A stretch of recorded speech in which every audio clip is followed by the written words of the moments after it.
light so many people report at the edge of death, an illusion of the brain or a glimpse of something beyond it.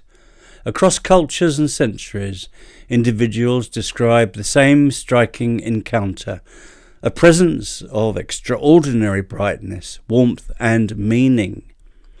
In this video, I explore what that light might be and why it leaves such a lasting mark on those who experience it. Awareness of a luminous presence is among the most frequently reported and most deeply moving feature of a near-death experience. While each account carries its own personal texture, there are striking consistencies across cultures and individuals. There is, as yet, no single explanation agreed amongst those studying the phenomenon. The NDE sits at a fascinating crossroads between thinkers in science and thinkers in spirituality. What remains beyond dispute, however, is the conviction of those who undergo such experiences. It feels profoundly real and often leaves a lasting imprint, diminishing the fear of death and fostering a greater sense of empathy, meaning and purpose. Now, the light itself is often described in paradoxical terms. Those who encounter it speak of a brilliance surpassing anything known in ordinary life, brighter than the sun, and yet curiously gentle, neither dazzling nor painful to the eye. Some researchers suggest this may reflect the brain's behaviour under extreme stress, perhaps involving unusual activity in the visual cortex or the release of neurochemicals associated with the vivid imagery and feelings of well-being. Reports of the near-death experience are not a wholly modern observation. The 18th century thinker Emanuel Swedenborg wrote extensively about his own extraordinary experience of a normally hidden realm of awareness, one that he called the spiritual world. He said he experienced this other side of reality on a daily basis for many years. When he first became aware of this realm, he was surprised to see a light of extraordinary intensity that nothing could ever be brighter, a light that outshone anything known in the natural world, he said.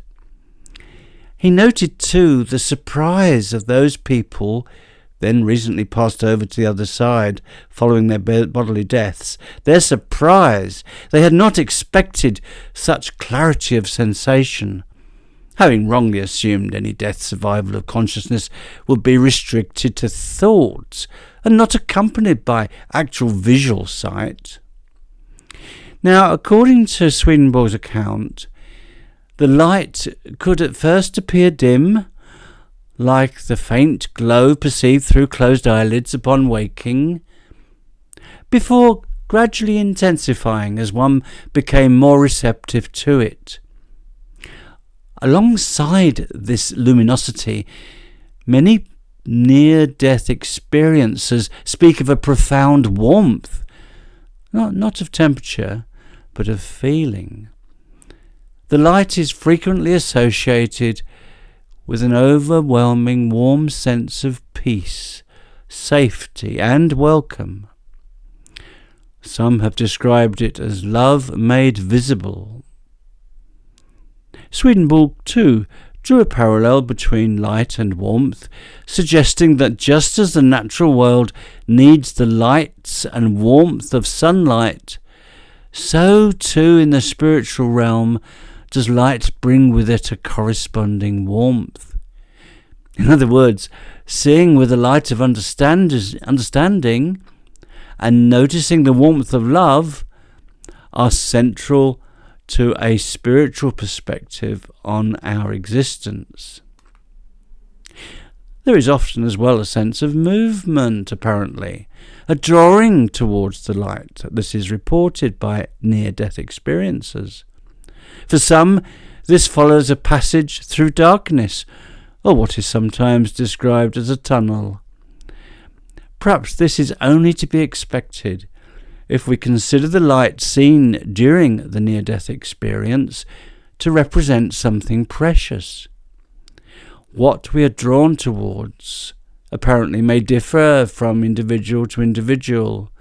For some, a longing for clarity about what is deeply true. For example, the realization that letting go of control in one's life actually does bring a sense of peace. Others may be searching for a meaning of experiences in their personal lives, say the meaning of a divorce or a new job.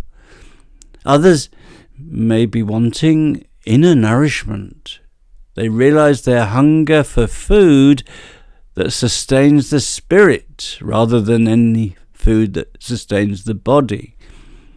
In this sense, the light becomes less a physical phenomenon and more a symbol of illumination, of insight into what really matters, where one has faltered, and what might yet bring fulfillment. The emotional tenor of these experiences is often striking. People speak of an encompassing calm, of joy, of unity, and quite frequently of a sense of coming home.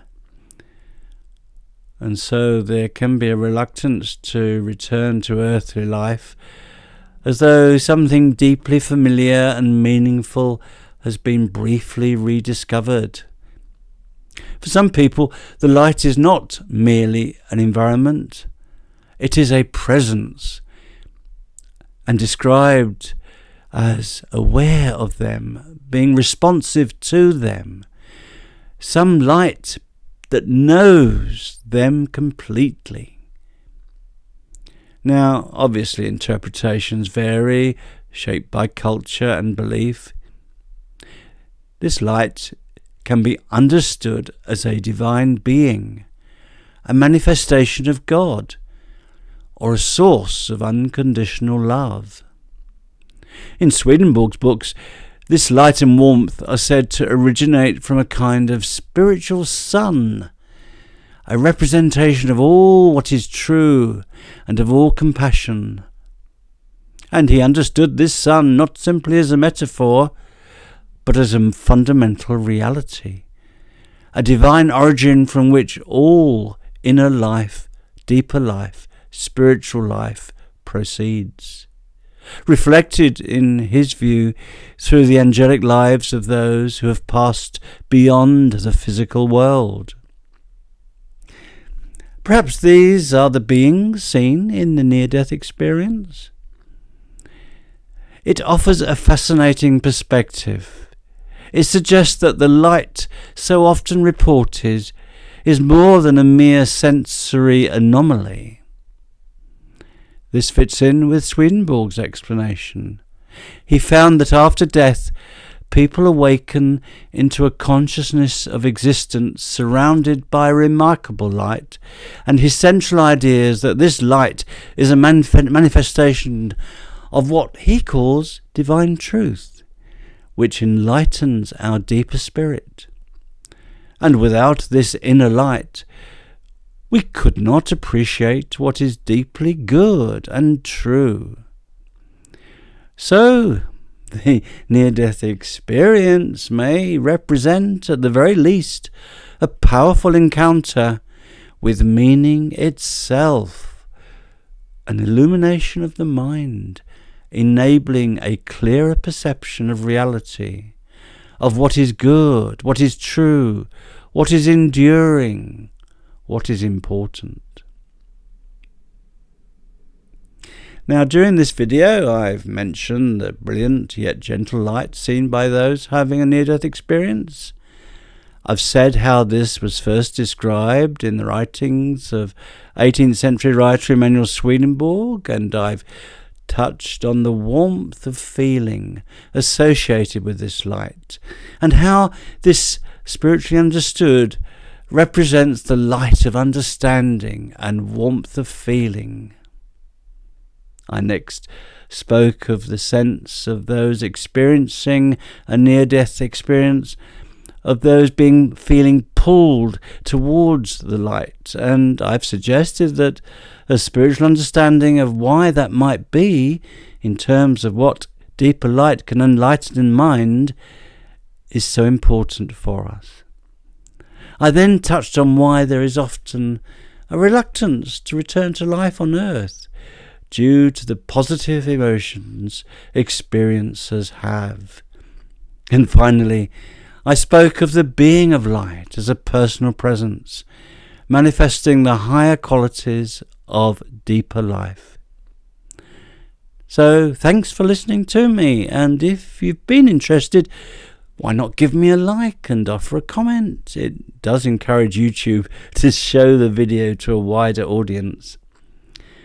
And if you are interested in another of my videos about the afterlife, the one called Will I Still Be Me After Death? You can click the link right now.